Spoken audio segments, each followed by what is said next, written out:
अंधेरा कुआं। साल 1998 महाराष्ट्र के सातारा जिले के एक छोटे से गांव में एक पुराना कुआं था। गांव के लोग उसे अंधेरा कुआं कहते थे। कहते हैं कि उस कुएं से कई बार अजीब आवाजें आती थीं, जैसे किसी औरत की सिसकियां और बच्चों की रोने की चीखें। गांव वाले उस कुएं के पास जाना भी पसंद नहीं करते थे, क्योंकि जो भी उसके पास गया वो या तो बीमार पड़ गया या फिर कभी लौटा ही नहीं। एक बार शहर से पढ़ाई करने आया राहुल नाम का लड़का इस गांव में छुट्टियों पर आया। गांव वालों ने उसे कुएं के बारे में चेतावनी दी, मगर राहुल ने हंसकर कहा, यह सब अंधविश्वास है, मैं खुद जाऊंगा और देखूंगा। रात को 12 बजे वो टॉर्च लेकर उस कुएं के पास पहुंचा। चारों ओर सन्नाटा था, सिर्फ हवा की सरसराहट। उसने टॉर्च की रोशनी कुएं के अंदर डाली, पर नीचे गहराई में अंधेरा ही अंधेरा था। अचानक कुएं के अंदर से पानी की बूंदें टपकने लगीं। फिर किसी औरत की धीमी हंसी सुनाई दी। राहुल ने कांपते हुए पूछा, कौन है? अचानक कुएं से एक सफेद हाथ बाहर आया और उसकी कलाई पकड़ ली। राहुल ने चीखने की कोशिश की, लेकिन उसकी आवाज बाहर नहीं निकल पाई। वो हाथ धीरे धीरे उसे कुएं की ओर खींचने लगा। गांव वाले अगले दिन सुबह देखने गए तो कुएं के पास सिर्फ उसकी टॉर्च और चप्पलें पड़ी थीं। राहुल कभी वापस नहीं मिला। तब से गांव के लोग कहते हैं, अंधेरा कुआं प्यास बुझाने का नहीं, आत्माएं निगलने का है। राहुल के गायब होने के बाद पूरा गांव दहशत में था। लोग उसके माता पिता को समझाते रहे कि शायद वो कहीं बाहर चला गया होगा, लेकिन दिल से सब जानते थे कि वो कुएं ने निगल लिया। गांव के बुजुर्ग पंडित रामचंद्र ने कहा, ये कुआं साधारण नहीं है, इसमें ऐसी आत्माएं कैद हैं जो वर्षों से मोक्ष की तलाश में हैं। जब भी कोई इसे चुनौती देता है, वो आत्माएं उसे खींच ले जाती हैं। राहुल का सबसे अच्छा दोस्त विक्रम उसे ढूंढने के लिए बेचैन था। उसने पुलिस को बुलाया, लेकिन पुलिस ने भी कहा कि कुएं में उतरना खतरनाक है। रात को विक्रम चुपके से अपने घर से निकला और कुएं के पास गया। जैसे ही उसने झांका, कुएं के अंदर से उसे राहुल की आवाज सुनाई दी, विक्रम, मदद कर, मैं यहीं हूं। विक्रम का दिल धड़क उठा। वो बोला, राहुल, तू जिंदा है, रुका, मैं रस्सी लेकर आता हूं। वो भागकर अपने घर से रस्सी और लालटेन लाया, रस्सी को कुएं में डाला और खुद धीरे धीरे नीचे उतरने लगा। जैसे ही विक्रम आधा नीचे पहुंचा, उसे चारों ओर ठंडी हवाओं का झोंका महसूस हुआ। कुएं की दीवारों पर नमी और काई लगी थी। अचानक लालटेन टिमटिमाने लगी और फिर बुझ गई। अब चारों ओर घुप अंधेरा था। विक्रम ने ऊपर देखा तो आसमान गायब हो गया था, जैसे कुआं बंद हो गया हो। अचानक पीछे से किसी ने उसके कान में फुसफुसाया, तू क्यों आया? अब लौट नहीं पाएगा।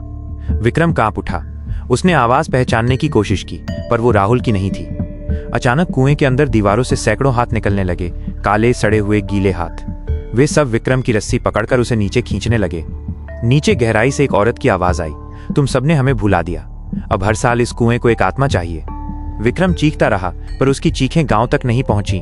सुबह लोगों ने देखा कि कुएं की रस्सी जली हुई थी और कुएं से राख की बदबू आ रही थी। विक्रम के भी गायब हो जाने के बाद गांव में दहशत और बढ़ गई। अब किसी की हिम्मत नहीं हो रही थी कि रात को कुएं के पास जाएं। राहुल और विक्रम के परिवार शोक में डूबे थे, मगर सवाल यही था, ये सब हो क्यों रहा है? गांव के बुजुर्ग पंडित रामचंद्र ने गांव की चौपाल में सबको इकट्ठा करके कहा, ये कुआं श्रापित है, लेकिन तुम सबको इसका इतिहास नहीं पता। 100 साल पुराना रहस्य। पंडित ने कहानी सुनाई। करीब 100 साल पहले इस गांव में रतनगढ़ नाम का जमींदार रहता था। वह बहुत लालची और क्रूर था। गांव की गरीब औरतों को परेशान करना उसकी आदत थी। एक बार उसने एक युवती गोदावरी पर नजर डाल दी। गोदावरी बहुत सुंदर और धर्मपरायण थी। उसने जमींदार का प्रस्ताव ठुकरा दिया। जमींदार गुस्से में पागल हो गया और गांव वालों को डरा धमकाकर गोदावरी को पकड़वा लिया। लोगों की आंखों के सामने उसने उस बेचारी को इसी कुएं में जिंदा फेंक दिया। गोदावरी की चीखें पूरे गांव ने सुनी थी, लेकिन डर के मारे कोई उसे बचाने नहीं आया। कुछ ही दिनों बाद गांव के कई बच्चे और औरतें अचानक गायब होने लगीं। लोगों ने कहा, गोदावरी की आत्मा बदला ले रही है। तब से हर साल एक एक इंसान कुएं की भेंट चढ़ता रहा। पंडित की बातें सुनकर सबके रोंगटे खड़े हो गए। राहुल और विक्रम के परिवार रोते हुए बोले, तो क्या अब उनकी आत्माएं भी कैद हो गईं? पंडित बोला, हाँ, जो भी इस कुएं में जाता है वो लौटकर नहीं आता। उसकी आत्मा भी उसी अंधेरे में बंध जाती है। लेकिन गांव में एक और शख्स था, अनाया, जो राहुल की बहन थी। वो कॉलेज में पढ़ती थी, पर भाई की गुमशुदगी ने उसे तोड़ दिया था। उसने ठान लिया, मैं इस रहस्य को सुलझाए बिना चैन से नहीं बैठूंगी। अनाया ने पंडित से कहा, मुझे वो पूजा बताइए जिससे गोदावरी की आत्मा से बात की जा सके। अगर उसे इंसाफ चाहिए तो मैं दिलाऊंगी। पंडित पहले डरा, लेकिन अनाया के जिद करने पर मान गया। उसने बताया कि पूर्णिमा की रात कुएं के पास विशेष यज्ञ करके आत्माओं से संवाद किया जा सकता है, लेकिन चेतावनी भी दी, अगर आत्मा ने तुझे स्वीकार नहीं किया तो तू भी उसी कुएं का हिस्सा बन जाएगी। रात का सन्नाटा, चांदनी की फीकी रोशनी और गांव वाले दूर खड़े डरते हुए देख रहे थे। अनाया पंडित के साथ कुएं के पास बैठी। उसने दीपक जलाए और मंत्र पढ़ना शुरू किया। अचानक हवा तेज हो गई, दीपक बुझ गए और कुएं से वही औरत की चीख सुनाई दी, मुझे इंसाफ दो, नहीं तो तुम्हारा गांव जलाकर राख कर दूंगी। कुएं से धुएं का एक काला गुबार उठकर अनाया के सामने आया। उसमें गोदावरी की परछाई थी, लहूलुहान आंखों से आंसू बहते हुए। पूर्णिमा की रात, अनाया की आंखों के सामने गोदावरी की आत्मा खड़ी थी। उसका चेहरा सफेद, आंखें लाल और शरीर पर पुराने जख्म। चारों ओर इतनी ठंडी हवा चल रही थी कि पेड़ कांपने लगे। गोदावरी बोली, अनाया, तुम्हारे गांव ने मेरा खून बहाया, मुझे जिंदा कुएं में डाला। अब इस गांव का हर इंसान मेरी पीड़ा महसूस करेगा। अनाया ने डरते डरते कहा, दीदी, मैंने तुम्हारा अन्याय सुना है, मैं तुम्हें इंसाफ दिलाऊंगी, लेकिन कृपया मेरे भाई और विक्रम को छोड़ दो। आत्मा की चीख से पूरा कुआं कांप उठा। जब तक जमींदार की संतति इस गांव में जिंदा है, मैं चैन से नहीं सो सकती।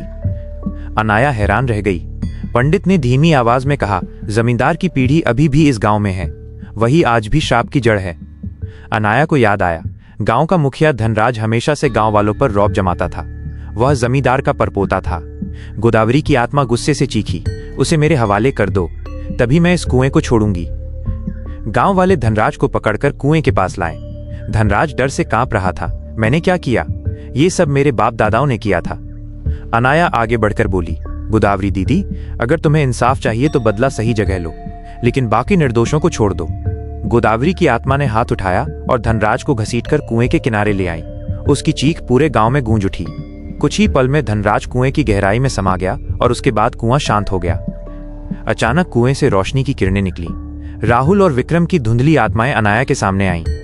बहन, तूने हमें मुक्ति दिला दी, कहकर वे रोशनी में विलीन हो गए। गोदावरी की आत्मा भी धीरे धीरे शांत होकर मुस्कुराई, अब मुझे मोक्ष मिला, और वो भी उजाले में विलीन हो गई। कुएं का अंधेरा खत्म हो चुका था। गांव के लोग पहली बार सुकून से सोए। अब कुआं प्यास बुझाने का साधन बन गया, आत्माएं निगलने का नहीं। अनाया ने अपने भाई और दोस्त को खोकर भी पूरे गांव को श्राप से बचा लिया। उसकी बहादुरी की कहानी आज भी गांव में सुनाई जाती है। अंधेरा कुआं, अब सिर्फ एक कुआं रह गया, लेकिन उसकी दास्तान आज भी लोगों की रगों में डर पैदा कर देती है।